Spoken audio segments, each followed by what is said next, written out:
से भी आप स्वीकार कीजिए गुलदस्ता। दीदी आपका बहुत दिनों से इंतजार था और आज आपने अपना अमूल्य समय दिया और आप से तो हमारे भाई बहनें सभी परिचित हैं और बहुत घरू अनुभव करते हैं। सबको बहुत खुशी हुई जब पता चला कि आज आप आने वाले हैं और वैसे भी हमारे यहाँ के तो भाई बहनें बहुत इंतजार करते रहते हैं आपका दीदी। और आज ज्यादा समय नहीं लूंगी, मैं आपसे ही कहूंगी कि आप ही क्लास कराएं दीदी।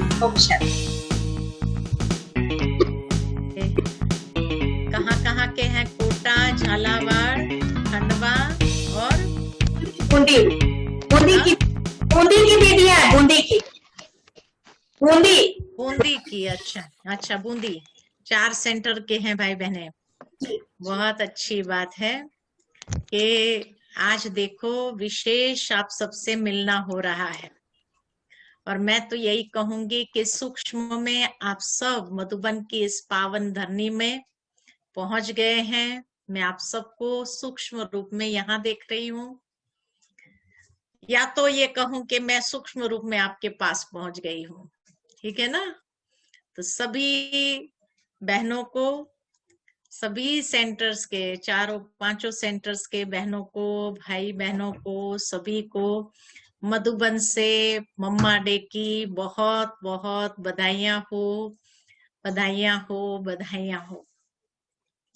हाँ, मम्मा डे जैसे कंटिन्यू कितने दिनों से चल रहा है, यही कहेंगे हम तो, क्योंकि लगातार मम्मा के अनुभव के आधार से, मम्मा की शिक्षाओं के आधार से बाबा की बातों को, बाबा की श्रीमत को स्पष्ट करते जाते हैं।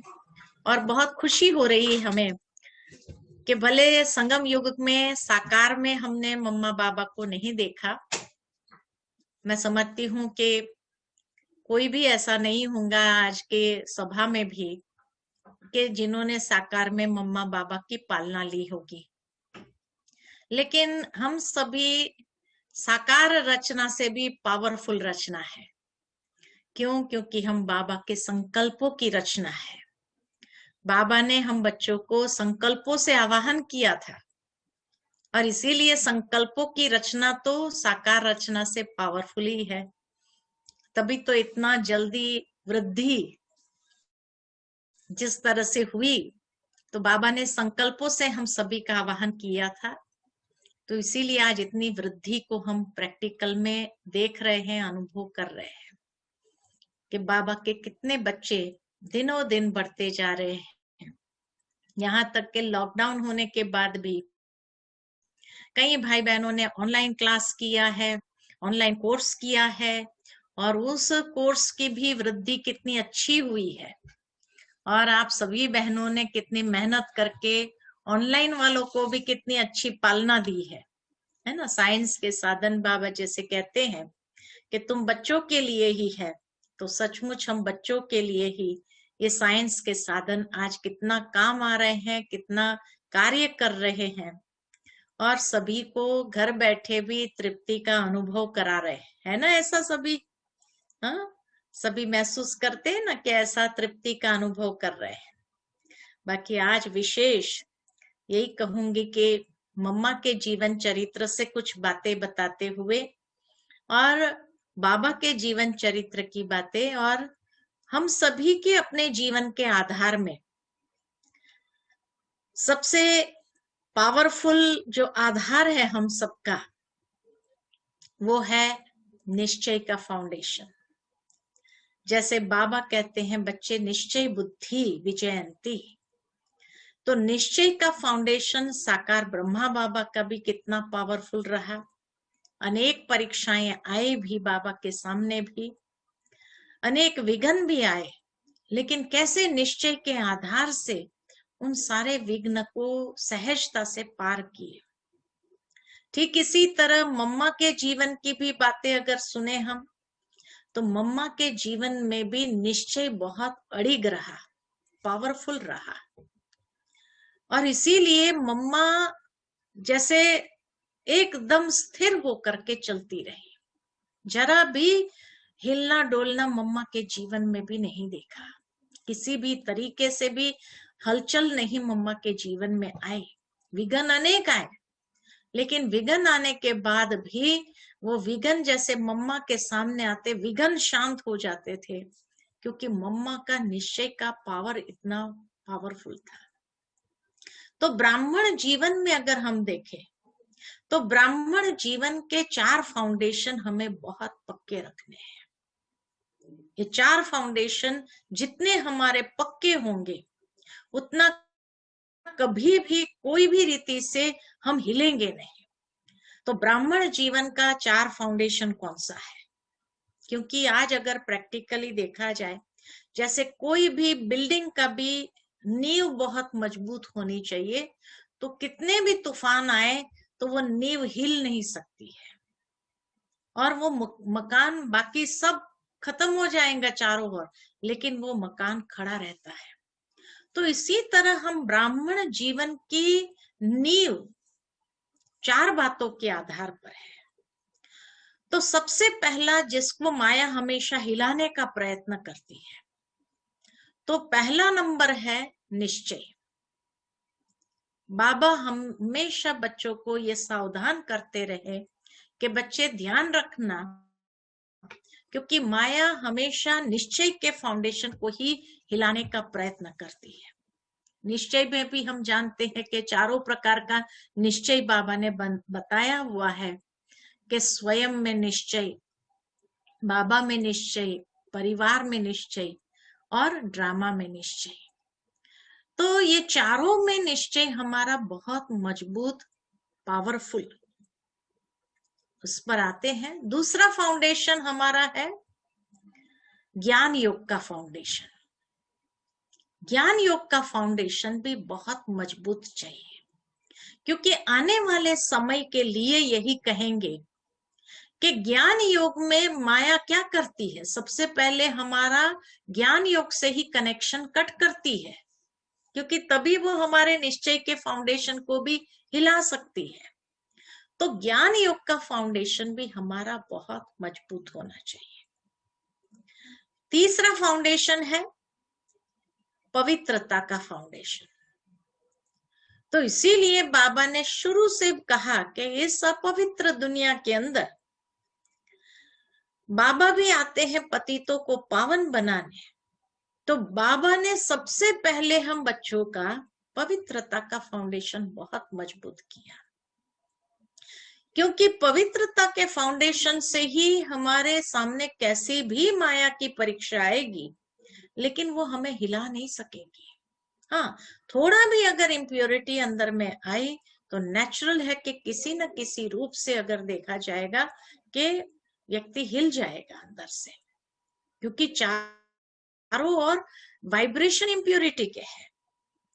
और चौथा फाउंडेशन है हमारे जीवन का, ब्राह्मण जीवन का, वो है अनुभव का फाउंडेशन। बाबा हमेशा कहते हैं कि बच्चे अनुभवी बनो, क्योंकि अनुभवी कभी धोखा नहीं खा सकते हैं।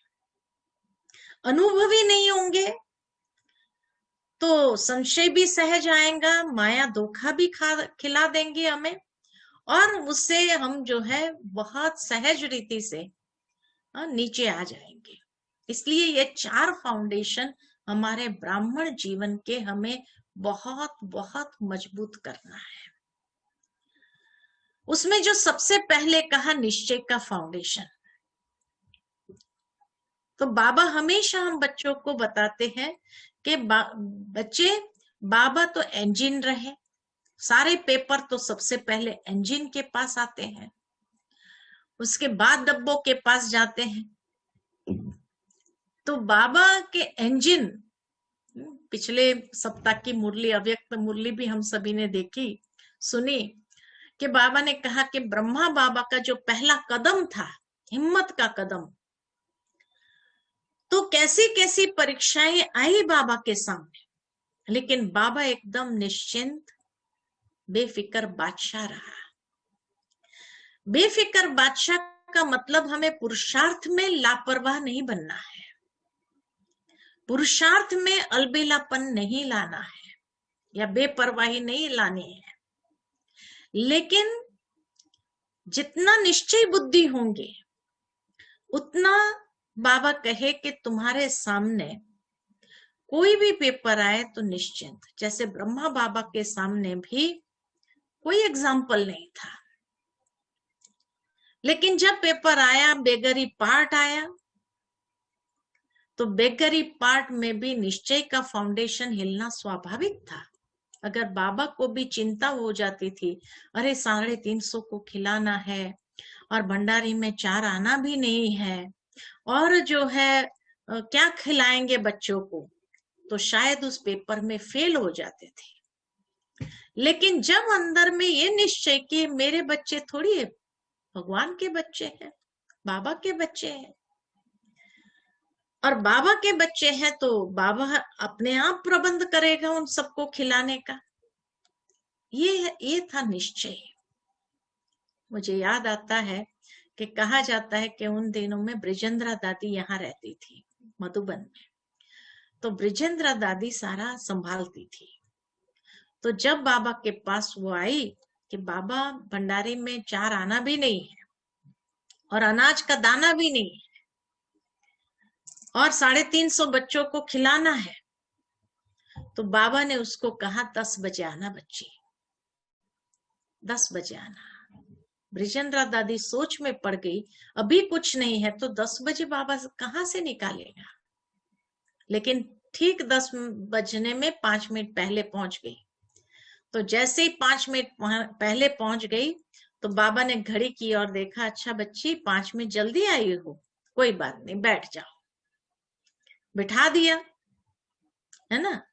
और जो है फिर ठीक 10 बजे पोस्टमैन आया और पोस्टमैन ने एक मनी ऑर्डर दिया, 500 रुपए का था। और उस समय में तो आने आने की चीजें मिलती थी, तो 500 रुपया बाबा ने उसी वक्त कहा कि जाओ बच्ची बाजरा ले आओ, बाजरे का ढोढा और छाछ सभी बच्चों को खिला दो। और बाबा ने जैसे मुरली में सुनाया, बेल भी बजी, सभी बच्चों को खिलाया भी। किसी को ये भी संकल्प नहीं चला कि घर में अनाज का दाना नहीं है, कुछ नहीं है, और एक्यूरेट टाइम पर भोजन भी बना और सबको खिलाया भी। तो चाहते थे बाबा भी टेंशन में आ सकते थे, लेकिन टेंशन की एक रेखा बाबा के जीवन में नहीं थी। इतना निश्चय। कहा जाता है कि जब बेगरी पाठ पूरा हुआ उस वक्त फिर ब्रिजेंद्रा दादी ने एक दिन बाबा से पूछा कि बाबा आपको टेंशन नहीं हुआ, इतने बच्चों को खिलाना और घर में अनाज का दाना नहीं, पैसा नहीं, तो आपको टेंशन नहीं हुआ? तो उस समय बाबा ने यही कहा, मैं टेंशन करके क्या करूंगा, ये बच्चे मेरे थोड़ी है, शिव बाबा के बच्चे हैं। और फिर बाबा ने पूछा, बच्ची एक बात बताओ, सबसे पहले भोग किसको लगता है? सबसे पहले भोग तो बाबा को लगता है ना। तो जिस दिन भगवान भूखा रहेगा तो हम बच्चे भी भूखे रहेंगे। और भक्ति मार्ग में भी ऐसा नहीं हुआ कि भगवान कभी भूखा रहा, उसको भोग ना लगा हो। तो इसीलिए कहने का भावार्थ मेरा यही है, इतना पक्का निश्चय कि पहला भोग किसको लगेगा। बड़ी दादी हमेशा ये बात कहती थी कि हमेशा भोग बाबा को जरूर लगाना चाहिए, बिना भोग लगाए स्वीकार नहीं करना चाहिए। क्योंकि जो बच्चे बाबा को रोज भोग लगाते हैं तो बाबा भी बंधा हुआ है अंत समय में उस बच्चे को दाल रोटी देने के लिए। दाल रोटी जरूर देगा, भूख में तड़प करके मरना नहीं पड़ेगा, लेकिन उस निश्चय से, उस प्यार से, उस भावना से भगवान को रोज भोग जरूर स्वीकार कराना है। तो ब्रह्मा बाबा के सामने भी ये बहुत बड़ी परीक्षा थी। आज हमें ऐसे स्वाभाविक लगती है, लेकिन जिस समय आप उस समय में अगर चले जाओ बुद्धि से भी, तो लगता है कि बाबा के जगह अगर कोई भी होता था ना, हिल जाता था। कि 350 को खिलाना हो और घर में अनाज का दाना न हो। ब्रिजेंद्र दादी ने फिर बाबा से पूछा था, बाबा ये 500 रुपया, 1000 रुपया कौन भेजता है? मैक्सिमम 1000 रुपया आता था। मैंने ईशु दादी से एक बार पूछा कि दादी, बेगरी पार्ट में जो मनी ऑर्डर आता था कितने का आता था? तो कहा कि कभी 500 का आता था, कभी 700 का आता था, उससे ज्यादा तो कभी नहीं आया। 500 रुपया, 700 रुपया आता था। तो मैंने कहा उससे 350 को, तो बोले रोज हर हफ्ते आता था समझो। 500 रुपए में हफ्ता चलाना, आप सोचो। कहने का भावार्थ ये है मेरा कि जब बाबा से कहा, पूछा कि बाबा ये 500 रुपया कौन भेजता है, क्योंकि कोई ये आता नहीं था कि कौन भेज रहा है, बड़ा गुप्त भेजते थे। तो बाबा ने कहा, रावण की नगरी में एक मंदोदरी है जो राम की सहायता कर रही है ना। और वो मंदोदरी कौन थी पता है आपको? मंदोदरी थी जो हमारी मनमोहिनी दीदी, मनमोहिनी दीदी जो थी पहली एडमिनिस्ट्रेटिव हेड मम्मा के बाद, है ना। मनमोहिनी दीदी, दादी दीदी की जोड़ी यज्ञ के अंदर बहुत मशहूर होती थी। तो मनमोहिनी दीदी जो थी उसकी भाभी, मनमोहिनी दीदी की फैमिली के 6 बहनें, माताएं बहनें जो भी थे, फीमेल जो सारी थे, वो सब यज्ञ में आ गई। 6 की 6 बहनें आ गई और माताजी भी आ गई। और उसकी भाभी, एक ही भाभी थी, वो पकड़ी गई।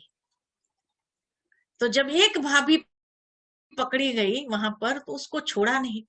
और उनके सारे भाइयों को ये मालूम था कि भाई सारी बहनें तो चली गई और जो है इसको भी खींच लेंगी, इसलिए उनके ऊपर इतना पहरा रखा होता था, इतना पहरा लगाते थे कि ये कहीं से भी, क्योंकि उनको मालूम था कहीं ना कहीं ये गुप्त रीति से पैसा जरूर भेजेगी, तो उनको इतना ही खर्चा करने के लिए देते थे जितना कि अनाज आदि जो लाना होता था उसके हिसाब से। लेकिन उसमें से भी वो 500 रुपए हर हफ्ता बचा लेती थी। सोचो, है ना, कैसा भाग्य होगा उसका कि जो आई वेल में बाबा को मदद किया। आई वेल जिसको कहा जाए, समय पर बाबा को मदद किया और यज्ञ को डूबने से बचाया जिसने। 500 रुपया हर हफ्ते भेज भेज करके मनी ऑर्डर भेज दे, और सोचो कैसे गुप्त रीति से भेजती थी। तो इसीलिए बाबा ने कहा, क्योंकि उसके ऊपर इतना पहरा था, तो रावण की नगरी में, बंबई में थी, बंबई में रहती थी, तो बंबई तो है ही माया की नगरी। तो बाबा इसीलिए कहा, रावण की नगरी में एक मंदोदरी है जो राम की सहायता कर रही है और यज्ञ को बचाया, डूबने से बचाया। जब उनके सारे भाई ने शरीर छोड़ दिया, उसके बाद वो भाभी फ्री हो गई, तो उसने बाबा को पत्र लिखा कि बाबा मैं एक बार मधुबन आपसे मिलने आना चाहती हूँ। बाबा ने कहा जरूर बच्ची आओ। फ्री हो गई, बंधन मुक्त हो गई। तो जैसे ही वो आई, बाबा ने कहा, इतने बड़े घर की थी, जसलोक हॉस्पिटल जो बॉम्बे में है, उस घर की ये बहू थी। तो बाबा ने कहा ये तो बहुत बड़े घर की है, जिसको बाबा मंदोदरी कहता था। तो बाबा ने कहा ये आएगी तो कहाँ रहेगी? और मधुबन का तो छोटा सा आंगन था उस समय, तो ट्रेनिंग सेंटर भी नहीं बना था, कुछ नहीं। एक एक हॉल में बहनें रहती थी, 8-8, 10-10 का कमरा जैसे होता था। तो बाबा ने उस वक्त कहा कि बच्ची आ रही है, बाबा अपना कमरा खाली करेगा। सोचो कितना बड़ा ये कि बाबा कहा कि मैं अपना कमरा खाली करूंगा, मैं चाहे तो कहीं भी सो जाऊंगा, वो 2 दिन तो रहने वाली है, लेकिन बाबा अपना कमरा उसको देंगे। तब बड़ी दादी जो थी, यहाँ हिस्ट्री हॉल खाली बना था और ये 2 कमरे बने थे। तो बड़ी दादी का ऑपरेशन हुआ था, प्रकाशमणि दादी का, तो वहां रेस्ट कर रहे थे। तो जैसे ही बड़ी दादी को पता चला कि बाबा अपना कमरा खाली करने के लिए कह रहे हैं, तो बाबा को कहा, बाबा मैं जनरल में जा सकती हूँ सभी बहनों के साथ, आप अपना कमरा खाली नहीं करो। और मैं अपना कमरा खाली कर देती हूँ। और उस समय बड़ी दादी ने अपना कमरा खाली करके उस कमला माता, उसका कमला नाम था, तो कमला माता जब आई बाबा के पास में, बाबा ने इतना प्यार दिया, इतनी खातिरी किया, बच्ची के लिए ये बनाओ, बच्ची के लिए ये बनाओ, बच्ची को ये खिलाओ, बच्ची को इतनी खातिरी किया। जो कभी कभी बाबा साकार मुरली में कहते हैं कि कई बार बच्चे भी बाबा से पूछते, बाबा के पास भी पास खातिरी होती है क्या? लेकिन बाबा बच्चे की अवस्था को देखते हैं। एक तो वो इतने साल कभी नहीं आई और गुप्त रीति से मदद करती रही, तो भगवान भी तो फिदा होगा कि नहीं होगा ऐसी आत्मा के ऊपर।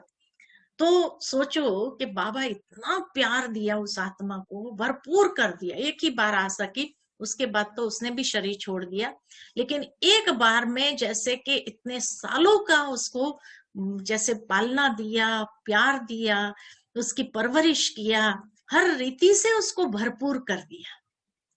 तो ये थी बाबा के निश्चय के बात। इतना पक्का बाबा का निश्चय था। मम्मा का निश्चय इतना पक्का था कि कुछ भी हो जाए, लेकिन मम्मा कभी भी जैसे बाबा की श्रीमत की जो लकीर थी उससे हिली नहीं। ऐसी मम्मा की अवस्था रही। और इसीलिए मम्मा सदा निश्चय बुद्धि निश्चिंत, हर बात में निश्चिंत रह करके हर पेपर को सहजता से पार किया। क्योंकि मम्मा के सामने भी शारीरिक बीमारी का बहुत बड़ा पेपर था। और आप सोचो कि मम्मा को जो कैंसर की बीमारी हुई थी उन दिनों में 64-65 में, कि जब इतने कैंसर के केस नहीं, लाखों में एक किसी को होता था कैंसर, इतना नहीं होता था। और इसीलिए आज तो कैंसर किसी को होता है ठीक भी हो जाते हैं, केमोथेरेपी देते हैं, कई प्रकार की एडवांसमेंट निकली है, जिस कारण से ऑपरेशन कर लिया और जो है उसको ठीक कर देते हैं। लेकिन मम्मा को जिस समय कैंसर हुआ था उस समय कोई दवाई नहीं थी, और मम्मा खाली रेडिएशन दिया जाता था, उस हिस्से को जला दो, कैंसर के कीटाणु को जला दो। अब हुआ ऐसा कि मम्मा जब बॉम्बे हॉस्पिटल में रही थी तो जहां रेडिएशन देना था, अब रेडिएशन देने के लिए जो नर्स थी, उस नर्स ने रेडिएशन देने के लिए लगाया और वो चली गई अपना दूसरा काम करने के लिए, और दूसरा काम करने गई तो भूल गई, और जब भूल गई तो रेडिएशन ज्यादा हो गया, तो पूरा हिस्सा मम्मा का जल गया था। और जल गया था माना इतनी जलन होती थी, जो मेरे को मोहिनी बहन ने सुनाया, जो दादी कॉटेज में मोहिनी बहन रहते थे, कि उषा मम्मा का इतना जल गया था और इतनी जलन थी कि मम्मा सारी रात सो नहीं सकती थी। सारी रात ऐसे 3-4 तकिए लगा करके बैठ करके इतना श्वास चलता था, क्योंकि जो फैल गया था कैंसर उसके कारण और फैल गया था, और जो जल गया था वो जलने वाला हिस्सा जो था अंदर में बहुत जलन थी। मम्मा को इतनी जलन थी कि वो जलन के कारण मम्मा सारी रात सो नहीं पाती थी। सारी रात ऐसे तकिए लगा करके बैठती थी, 4 तकिए लगा करके, और जो श्वास चलते थे मम्मा के बहुत भारी चलते थे। नंबर 1 ऐसे ही मम्मा नहीं गई है, मम्मा ने बहुत बड़ा पेपर पास किया, लेकिन फिर भी निश्चय में इतनी अडिग रही, हिली नहीं। सहन शक्ति जबरदस्त मम्मा की, इतनी सहन शक्ति थी मम्मा के अंदर कि लास्ट दिन जब शरीर छोड़ने वाले दिन, मोहिनी दीदी कहे मैं मम्मा के साथ रहती थी, तो सारी रात मम्मा सोई नहीं, और इतना श्वास चलता था कि बाहर तक लोगों को सुनाई देता था कि जैसे इंजन चल रहा हो कोई, इतना जोर जोर से श्वास चलता था। सुबह में अमृत वेला भी किया। आज हम लोगों को अगर सारी रात नींद ना आए तो दूसरे दिन अमृत वेला में सोता है, लेकिन मम्मा ने फिर भी अमृत वेले बहुत प्यार से बैठकर बाबा को याद किया, अमृत वेला भी किया, और अमृत वेले के बाद जो है मुरली क्लास भी सुना, पूरा बाबा की मुरली भी सुनी, और मुरली सुनने के बाद जो है नाश्ता करके हल्का सा ऐसे लेटी थी, ऐसे ही लेटी थी, ऐसे बैठे बैठे जैसे कि, और आंख थोड़ी सी लगी थी मम्मा की। जब थोड़ी सी आंख लगी थी उतने में बाबा ने मैसेज भिजवाया कि मम्मा को पूछो अंगूर बांटेंगे। मम्मा ने कहा जी बाबा, आज्ञाकारी इतनी नंबर 1, कहा जी बाबा। मोइनी दीदी ने कहा मम्मा आपको थोड़ी सी हल्की सी नींद आई है, सारी रात तो आप सोए नहीं हैं, आप लेटे रहो, मैं जाती हूँ बाबा को कहती हूँ कि मैं अंगूर बांट के आ जाती हूँ, अंगूर ही तो बांटना है ना, आपको क्या जाने की जरूरत है, मैं बाबा को बोल देती हूँ। लेकिन मम्मा ने कहा नहीं, बाबा ने अगर कहा है तो उसके पीछे जरूर कोई रहस्य होगा, बाबा को पता नहीं है क्या, फिर भी बाबा ने कहलवाया है तो जरूर कोई बात होगी, तो इसीलिए मैं जाऊंगी। और कहा जो सारी रात नहीं सोया हो और उसको इतनी जलन अंदर में हो रही हो, इतना श्वास चल रहा था, लेकिन फिर भी जब अंगूर बांट रही थी तो इतना प्यार से, और चेहरे पर एक रेखा तक नहीं कि मम्मा को इतनी तकलीफ है अंदर में। और शाम को 4 बजे फिर मम्मा ने शरीर छोड़ा, लेकिन सुबह 10 बजे सबको एक एक को इतनी दृष्टि देते हुए प्यार से अमृत अंगूर बांटे। उसके बाद जब बाबा को सुनाया मोइनी दीदी ने, मम्मा ने शरीर छोड़ने के बाद, कि बाबा आपने मम्मा को क्यों बुलाया अंगूर बांटने के लिए, तो बाबा ने कहा कि बच्ची, बाबा को मम्मा के हर कर्म का यादगार बनाना था, हर कर्म का यादगार बनाना था, और इसीलिए आज तक भी 24 जून माना अंगूर बंटते ही है मधुबन में। ये कर्म का यादगार बन गया ना, अगर मम्मा नहीं आती थी तो ये कर्म का यादगार नहीं बनता था। तो बाबा जब भी हमारे सामने कोई सेवा लाए, हमारी स्थिति हो ना हो, कैसी भी हो, लेकिन अगर वो सेवा हमारे सामने आई तो समझ लो कि बाबा हमारे कर्म का यादगार बनाना चाहते हैं।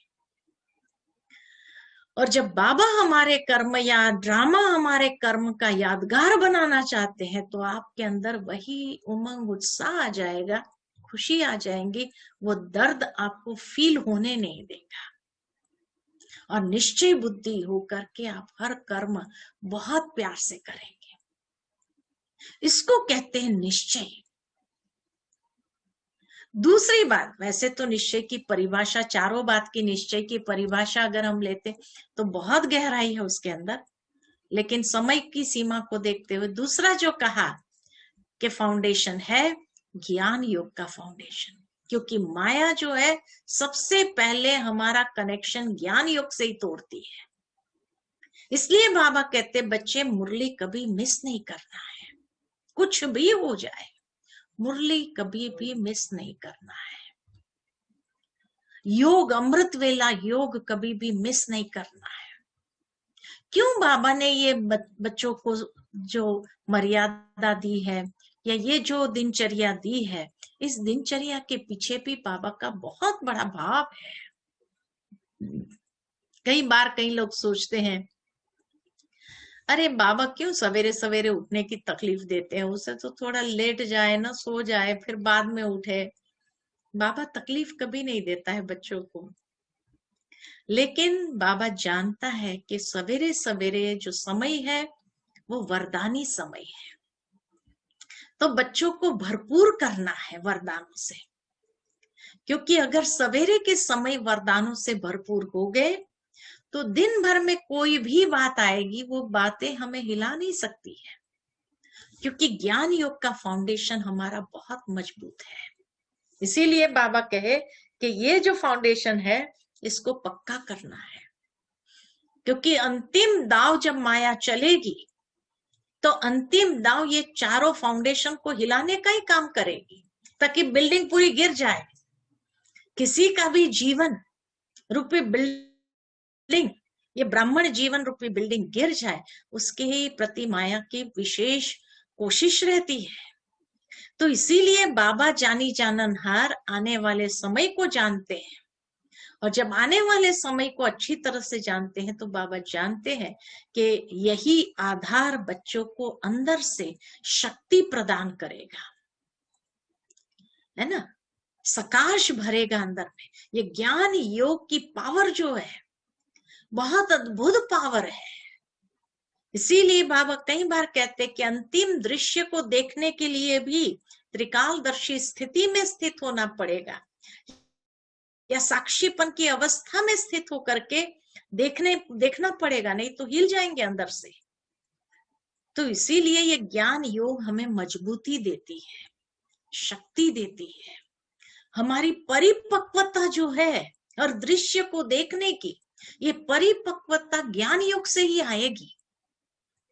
इसलिए बाबा कहते ज्ञान योग का आधार बहुत मजबूत रखना है, क्योंकि अगर ये परिपक्वता नहीं होगी तो अंतिम समय में जो भी दृश्य सामने आएंगे उस समय क्वेश्चन उठना स्वाभाविक होगा। बाबा ऐसा क्यों, बाबा हमारे साथ ऐसा क्यों, और वही अंतिम घड़ी होगी तो क्या होगा। इसीलिए परिपक्वता हर दृश्य को देखते हुए पता है कि इसमें भी कोई कल्याण है। त्रिकालदर्शी स्थिति में स्थित होकर के आदि मध्य अंत को देखते हुए उस दृश्य को देखो। बाबा ने कहा अंतिम समय के दृश्य ऐसे ऐसे सामने आने हैं। अभी भी कोरोना में की महामारी में कितने लोगों ने अपने नजदीक के, अपने परिवार के कुछ न कुछ लोगों को खोया है ना। तो उस समय कई भाई बहनों ने सुनाया कि भाई ये कैसी बीमारी जो अंतिम समय हम उनके संस्कार भी नहीं कर पाए, उनका चेहरा नहीं देख सके, उनको मिल नहीं सके, है ना। तो बाबा कहते हैं अंतिम समय इससे भी और खतरनाक आना है। तो इसीलिए जब अंदर की परिपक्वता ज्ञान योग की बहुत होगी, तब जाकर के ये दृश्य को भी क्रॉस करना आसान होगा, नहीं तो नहीं होगा। मुझे याद आता है कि जब मैं उत्तराखंड गई थी सेवार्थ, तो वहां पर हम लोग गए थे, हमको लेके गए थे वो भाई जो है वहां का सेवा में, कहा चलो आपको केदारनाथ ले जाते हैं। तो केदारनाथ जब गए तो हम शायद दूसरे साल गए थे, उसके पहले साल ही वो सारा जो केदारनाथ का जो बाढ़ आई थी, जिस कारण से सारे लोग नष्ट हो गए थे। तो कहा कि जब ये बाढ़ आई थी, बांध ऊपर का टूटा था, बादल फटे थे, इतनी बारिश के कारण जो सारा बह गया, खाली एक केदारनाथ का मंदिर रहा, क्योंकि वहां पीछे में एक पत्थर कहाँ से लुढ़क करके वहां खड़ा हो गया और पानी दोनों तरफ से निकल गया और वो मंदिर बच गया, और बाकी तो सब कुछ वहां से नष्ट हो गया, सब कुछ नष्ट हो गया। तो उस समय मुझे बताया गया कि जो भाई बहनें आए थे केदारनाथ दर्शन करने के लिए, ये यात्रा करने के लिए, तो जैसे ही बारिश आने लगी या ये हवा चलने लगी, और जैसे ही पता चला कि ऊपर इतना पानी का वो बांध टूटा है और इसीलिए पानी आया, तो लोग जो है नीचे नहीं गए और सोचा ऊपर जाए, तो ऊपर पहाड़ियों के ऊपर चढ़ने लगे। तो जो पहाड़ों पर चढ़ने लगे तो उसके बाद रात्रि का समय जैसे आए, इतनी ठंडी बर्फीली ठंडी आ गई कि उसमें जो है माना जीवित रहना संभव नहीं। तो जो बुजुर्ग थे वो तो शरीर छोड़ने लगे बोले। तो कहा कि कईयों ने अपने ही माँ बाप को शरीर छोड़ते देखा, कई बच्चों ने जो सेवा के हिसाब से ले आए थे, और कई माँ बाप जो हेलीकॉप्टर आया बचाने के लिए जब, तो कहा हेलीकॉप्टर आया तो माँ बाप कहे अभी हम तो मरने वाले ही है, तुम चढ़ जाओ और चले जाओ। माँ बाप का तो दिल होता है बच्चा बच जाए कम से कम। तो कहा कि वो मना करे तो माँ बाप कहे नहीं जाओ तुम जाओ, ऐसे करके ये करे। तो कहा कि जब वो छोड़ करके माँ बाप को मरने के लिए छोड़ करके वो चढ़े फ्लाइट में, कि भाई तुम्हारा परिवार है, तुम तो संभालो अपने परिवार, हम तो अगर चले गए तो कोई फर्क नहीं पड़ेगा। तो कहा कि जब वो चढ़ गए जाने लगे तो ऐसी धार थी कि अपने माँ बाप को मरने के लिए छोड़ना, और वो चढ़ गए हेलीकॉप्टर में, और फिर जो है वो तो मर गए। लेकिन एक बहन थी जो ऐसी हालत में भी जीवित रह गई, भले बहुत अच्छे घर की थी, बड़े घर की कोई माता थी, लेकिन वो दृश्य देख करके उसको ऐसा शौक लगा कि वो अपनी स्मृति भूल गई, कौन है कहाँ से आई है कुछ भी उसको याद नहीं।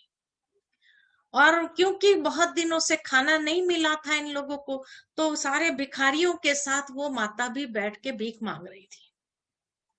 उसको कितना लोगों ने पूछा तुम्हें कुछ याद है, तुम्हारा नाम क्या है, कहाँ से आई है तुम, किसके घर में, कोई बच्चे का नाम हो, कोई स्थान का नाम हो, उसको कुछ भी याद नहीं, कुछ भी याद नहीं, क्योंकि शौक ऐसा लगा था, सब कुछ भूल गई, अपना नाम तक भी भूल गई, कहाँ से आई वो भी भूल गई। बोले कपड़ों से तो पहचान में आता था कोई बड़े घर की बहन है, लेकिन क्योंकि वो स्मृति भूल गई थी तो वो भिखारियों के साथ ही बैठ करके खाना लेती थी, मांगती थी। कहा हम लोगों को दया आती थी, उसको कितना भी हम कोशिश करते थे वो नहीं आती थी, वही भिखारियों के साथ ही बैठी रहती। तो सोचो कैसी कैसी हालत होती है, कैसी कैसी हालत होती। तो इसीलिए ज्ञान योग की परिपक्वता होगी तो कैसी भी हालत हो उसमें हम सरवाइव कर सकेंगे, शौक नहीं लगेगा। इसलिए ज्ञान योग की मजबूती बहुत अंदर में चाहिए।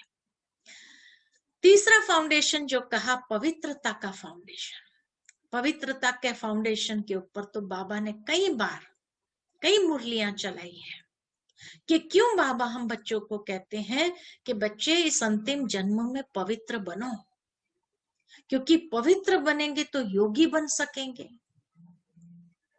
और पवित्रता ही हमारे आत्मा के अंदर वो शुद्धि ले आती है जिससे स्वयं ऐसे दृश्य देखने से पहले ही जैसे एडवांस पार्टी में चले जाएंगे, या बाबा जैसे कहते हैं कि गेट खोलना होगा तो बाबा के साथ गेट खोलने में तो पावन आत्माएं ही चाहिए ना बाबा को।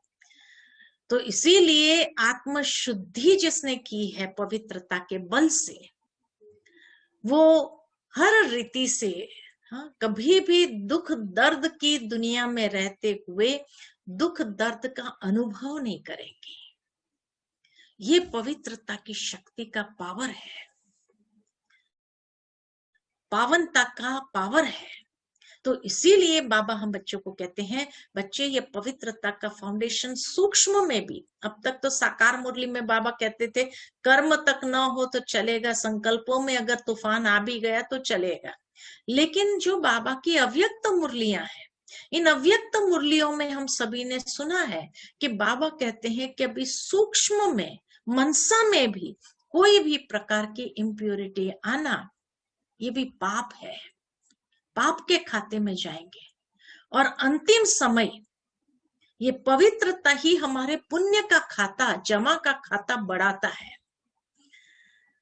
लेकिन जितना व्यक्ति के अंदर इम्प्योरिटी होंगी तो उसका लीकेज हो जाएगा, जो जमा का खाता है वो लीकेज हो जाएगा। इसलिए बाबा कहते हैं ये सूक्ष्म पाप का बोझ भी आत्मा को उड़ने नहीं देगा, अंतिम समय जाने नहीं देगा। तो इसीलिए हमारे ये पवित्रता का फाउंडेशन भी बहुत मजबूत रखना है। अभी सूक्ष्म स्तर पर हमें जाना है, और सूक्ष्म स्तर पर भी हमें ये देखना है कि कोई भी प्रकार की इम्प्योरिटी मेरी मनसा में भी तो नहीं है, ये देखना है अपने आप में। और चौथा फाउंडेशन जो कहा, अनुभव का फाउंडेशन, अनुभव का फाउंडेशन, क्योंकि अनुभवी को माया धोखा नहीं दे सकती है। अनुभवी जो होगा, अनुभवी हमेशा हर बात से दूर से ही माया के कोई भी स्वरूप को पहचान लेंगे, क्योंकि अनुभव है। और अनुभव कैसे मिलते हैं, अनुभवी हम कैसे बनते हैं? कोई भी व्यक्ति जीवन में अनुभवी कब बनता है ना? जिस तरह से बाबा कई बार कहते कि कई लोग, कई बच्चे बाबा को क्या कहते, बाबा हमें तो अनुभव होता ही नहीं है, हमें तो अनुभव होता ही नहीं है। तो अनुभव की अथॉरिटी कैसे बनेंगे? तो अनुभव की अथॉरिटी बनने के लिए बाबा कहे, ज्ञान का प्रयोग करते जाओ। प्रैक्टिकल लाइफ में जो प्रयोग करते हैं, उस प्रयोग से उनको अनुभव प्राप्त होता है। जैसे दुनिया में भी कोई साइंस का स्टूडेंट होता है, उसको क्लास में केमिस्ट्री का क्लास हो तो केमिस्ट्री में जो है पढ़ाया जाता है कि भाई H2O माना पानी, पानी का मतलब है 2 हिस्सा हाइड्रोजन 1 हिस्सा ऑक्सीजन, दोनों को मिला दे तो पानी बनता है ना? ये क्लास में सिखा दिया, लेकिन उससे कई बार बच्चों की समझ में नहीं आता है। लेकिन अगर वही क्लास टीचर उनको लेबोरेटरी में ले जाता है और प्रैक्टिकल प्रयोग करके दिखाता है कि देखो ये 2 हिस्सा हाइड्रोजन का 1 हिस्सा ऑक्सीजन का लिया तो कैसे पानी बनता है, और ये प्रयोग करके उसको दिखा दिया, तो बच्चों को कभी भूलेगा? कभी नहीं भूलेगा, कभी नहीं भूलेगा, क्योंकि उन्होंने उस प्रयोग को देखा है, अनुभव किया है कि हाँ पानी बना। तो ठीक इसी तरह बाबा भी कहते, बाबा ने थियरी में ज्ञान तो दे दिया रोज मुरली क्लास में, लेकिन ये थियरी का ज्ञान खाली सुनने के लिए थोड़ी है, लेकिन उस ज्ञान का प्रैक्टिकल एप्लीकेशन प्रयोग में लाओ। हमारी जीवन एक लेबोरेटरी है, और ये जीवन रूपी लेबोरेटरी के अंदर ज्ञान की हर बात का प्रयोग करो। जब प्रयोग करेंगे तो अनुभव प्राप्त होगा, अनुभवी बनते जाएंगे। इसीलिए जो लोग कहते हैं बाबा हमें तो अनुभव नहीं हो रहा है, बाबा हमें तो अनुभव नहीं होता है, तो इसका मतलब क्या हुआ? कि इसका मतलब ये हुआ कि आपने प्रयोग ही नहीं किया, ज्ञान की बातों को खाली सुना और निकल गया, भूल गए। इसलिए क्लास में जब पूछते हैं अच्छा आज की मुरली की पॉइंट रिपीट करो, सुनाओ, बाबा ने क्या सुनाया, मुश्किल से 1 या 2 पॉइंट सुना सकते हैं, बाकी सारी मुरली हवा हो जाती है। क्यों? और जब सुबह में ही हवा हो गई, क्लास के टाइम ही हवा हो गई, तो दिन भर में क्या प्रयोग करेंगे? अब प्रयोग ही नहीं करेंगे तो अनुभव क्या मिलेगा? तो इसीलिए बाबा कहते हैं बच्चे प्रयोग करो, और जितना हम प्रयोग करते जाएंगे, एक एक ज्ञान की बात का प्रयोग करते जाएंगे, अनुभव क्यों नहीं मिलेगा? बाबा जब कहते हैं बच्चे देही अभिमानी बन करके आप किसी से भी बात करो, देही अभिमानी स्थिति में बात करो, तो उसको तीर लगेगा। कभी प्रैक्टिकल प्रयोग किया कि किसी को भी हम कई बार क्या कहते हैं, इतने लोगों को ज्ञान सुनाते हैं लेकिन कोई सुनता ही नहीं है, सुनता ही नहीं है। लेकिन बाबा ने जैसे कहा देही अभिमानी स्थिति में रहकर ज्ञान सुना, तो कैसे टच नहीं होगा? जरूर होगा, प्रयोग करके तो देखो। ऐसे एक एक बात जो बाबा ने श्रीमत के रूप में दी है, एक एक श्रीमत का अगर प्रैक्टिकल प्रयोग किया है, तो देखो किस तरह से अनुभव की अथॉरिटी बन जाते हैं। और जो अनुभव की अथॉरिटी होंगी, माया किसी भी रूप से उसको धोखे में ला नहीं सकती है, उसका कोई भी फाउंडेशन हिल नहीं सकता है।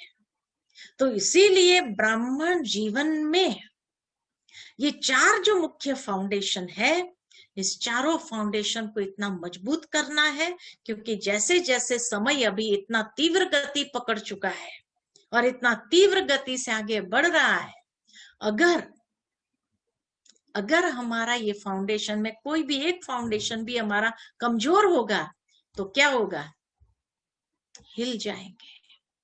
और हिल गए और वही अगर अंतिम घड़ी आई तो क्या करेंगे। इसलिए बाबा कहते हैं सिर्फ 8 पास विथ ऑनर होते हैं और 108 पास होते हैं, पास हो गए सब। और 16,108 वो भी पासिंग मार्क से पास तो हो गए।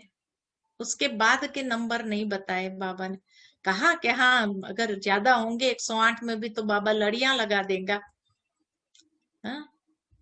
लेकिन बाकी सबका हाल क्या हुआ। आज अगर 9 लाख की पॉपुलेशन है, सतयुग की आदि की पॉपुलेशन, उसमें से 16,108 ही पास विथ ऑनर होंगे, तो बाकी सबका क्या हाल होगा। इसका मतलब हिल गए ना कोई फाउंडेशन हमारा हिल गया। तो इसीलिए बहुत अटेंशन देना है अभी कि हमारा कोई भी फाउंडेशन अंदर से हिले नहीं, हम मजबूत रहे, पावरफुल रहे, ताकि हम माया को चैलेंज करने में सक्षम हो। माया कभी भी कोई भी चैलेंज में हमें हरा नहीं सकती है। ठीक है, ठीक है सभी। हाँ, तो ये चारों फाउंडेशन अपने आप में भी चेक करते रहना है। हाँ सभी, और ठीक हो सभी। हाँ, ये कोरोना काल में कोई ये तो नहीं हुआ, परीक्षाओं को पार किया अच्छे से। मेरी परीक्षाएं तो बहुत लोगों के सामने आई और अपने भाई बहन भी बहुत क्वारंटाइन रहे, लेकिन एक्चुअली वहां शाम का योग था और सभी मिल लेते थे आपस में, तो थोड़ा हल्के हो जाते थे। और फिर मधुबन से भी बाबा आप हैं और भी कई लोगों को जैसे भेज देता था, तो भाई बहन खुश हो जाते थे। बाकी तो क्वारंटाइन तो बहुत रहती थी, फैमिली की फैमिली आ गई थी कई। तो हम भी आ गए थे, मधुबन में भी 200 लोगों को हो गया था, हमको भी हो गया था, हमको भी हो गया था दीदी, है हमको भी हो गया था। हाँ वही ना, तो ये पेपर लेकिन खुशी से पास हो गया। बहुत दीदी बहुत अच्छा, बहुत बहुत दीदी आपका इतना सुंदर विचार सागर मंथन, इतना अच्छी क्लास, ऐसा लगता है कि बस सुनते ही रहे कंटिन्यू। और बहुत अच्छा, आपने इतना बिजी होते हुए भी इतना अमूल्य समय दिया और इतना कोई रहस्य खोला। कई कई चीजें तो हमको ही नहीं मालूम थी बाबा की, जो आपने इतनी सारी चीजें बताई। तो बहुत बहुत खुशी हो रही है। भाई बहन इतना लगन में मगन हो गए हैं कि आप अगर कंटिन्यू भी सुनाते रहे ना दीदी तो नहीं, काफी समय से बैठे होंगे ना, काफी समय से बैठे होंगे, योग भी किया 1 घंटा जो है 6:30 से 7:30 योग और फिर 7:30 से 8:30 ऐसे 2 घंटा तो देते ही, और देना भी चाहिए भाई बहनों को। दीदी अभी खुला है, अभी थोड़े दिनों से पहले, उसके पहले तो घर में ही थे, तो सब खुश थे कि हाँ दीदी भले ही मिले। अब थोड़ा लॉकडाउन खुल गया है तो भाई बहने थोड़ा बिजी हो रहे हैं दीदी, नहीं तो हमेशा 200 के समथिंग भी भाई बहने गए हैं अपने। और अभी क्या दीदी, अब खुल गई ना शॉप वगैरह, सब जाने लग गए, तो थोड़ा सा हो गए, नहीं तो फिर भी काफी अच्छा।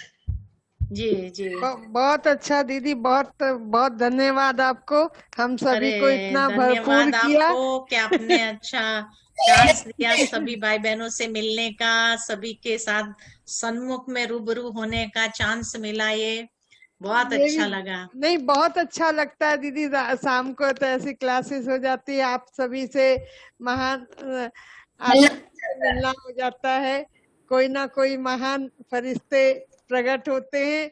और ऐसे अनुभवों से जो आपने आज बताया कि अनुभव लास्ट समय में हमको अनुभव भी काम आते हैं, तो अनुभव जो हम सुनते हैं तो उससे और भी अनुभव बढ़ता है, बहुत अच्छा लगता है।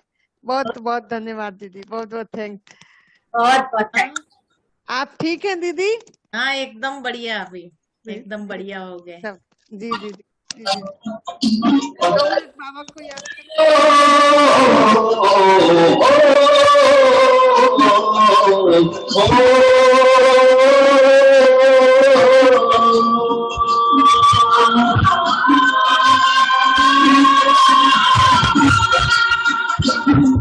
Oh, कब दूर हमसे, हम दूर है कब मधुबन से, बाबा अपने नयन से बरसाए स्नेह वतन से। बंधन को बंधन है, फरिश्तों का संगम है, ये बंधन को बंधन है, फरिश्तों का संगम है।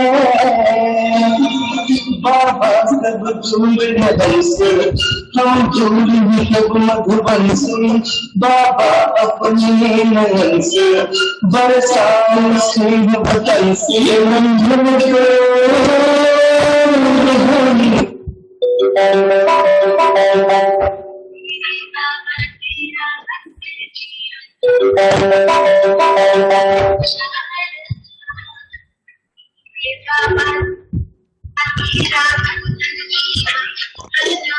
ओम शांति, ओम शांति। थैंक यू शांति दीदी, थैंक बहुत यू, बहुत धन्यवाद दीदी। और बहुत बहुत थैंक्स दीदी, बहुत अच्छा लगा आप पधारे। आप इतना बिजी होते हो। अभी दीदी अभी लॉकडाउन तो अब खुल रहा है, धीरे धीरे खंडवा भी आना है। कोटा में तो फिर से पधारना है। दीदी को तो निमंत्रण दिया है, भाई बहने तो इतना कब से कहते रहते दीदी को बुलाओ। दीदी ने वायदा किया था कि मैं दोबारा भी आऊंगी। हम तो यही अनुभव करें कि दीदी हम लेकिन अभी तो लॉकडाउन ही चल रहा है ना, हॉल में क्लास करा रहे हैं। हम तो दीदी आपको यही अनुभव कर रहे हैं कि आप हमारे यहाँ ही हॉल में क्लास करा रहे हैं। आएंगे, जरूर जरूर आएंगे, जरूर आएंगे, जी जी जरूर आएंगे, चक्कर लगाएंगे। ये महामारी का सारा शांत हो जाए तो उसके बाद जरूर निकलेंगे जी जी जी जी। और आएंगे। Thank you. ओम दीदी का हमारे से शांति, बहुत ओम स्नेह है, जब भी जाते हैं तो बहुत अच्छे से हाँ मुलाकात होती है, हाँ हमको बहुत अच्छा लगता है। और अभी आप मिले, बहुत अच्छा, हाँ, बहुत अच्छा। थैंक यू बहन जी। सभी भाई बहने एक हाथ की ताली बजा करके दीदी का अभिनंदन करेंगे। बहुत अच्छा, थैंक यू दीदी।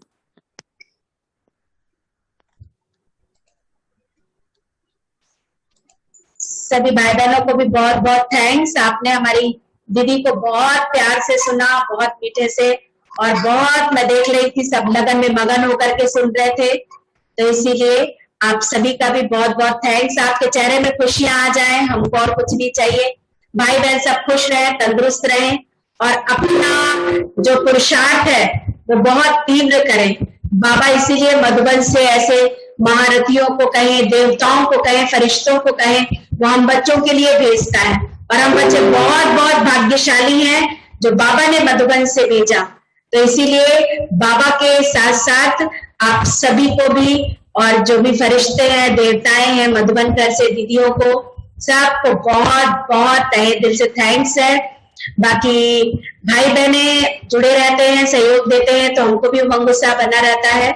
बाकी आप सभी को ध्यान में हो कि अभी नुमा शाम का जो योग है, ये आज लास्ट था दीदी के सानिध्य में, आज अंतिम दिन था। अब अगली बार जब भी कुछ होगा तो हम आपको बता देंगे।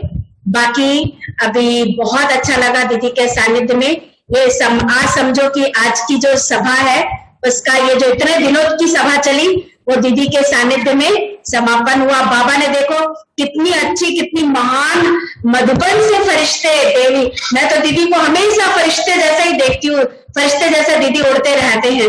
तो फरिश्तों के साथ दीदी, मैं सभा हमारी 2 महीने से चल रही है और आज आपके साथ ही समापन है इसका।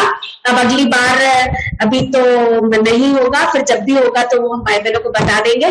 बाकी आज तो बहुत हमारे कोटा के भी भाई बहने और राजस्थान के जो आसपास के जुड़े हैं, सब बहुत भाग्यशाली हैं कि मधुबन घर से बाबा एक एक फरिश्तों को, महान आत्माओं को, देवताओं को समय प्रति समय हमारी उन्नति के लिए भेजता रहता है। और आज विशेष फरिश्ता दीदी को, मैं तो हमेशा दीदी को फरिश्ता ही देखती हूँ, इतने उड़ते रहते हैं और इतने गहराई ज्ञान रत्नों की कि दीदी को हमेशा मैं अमृत वेले योग भी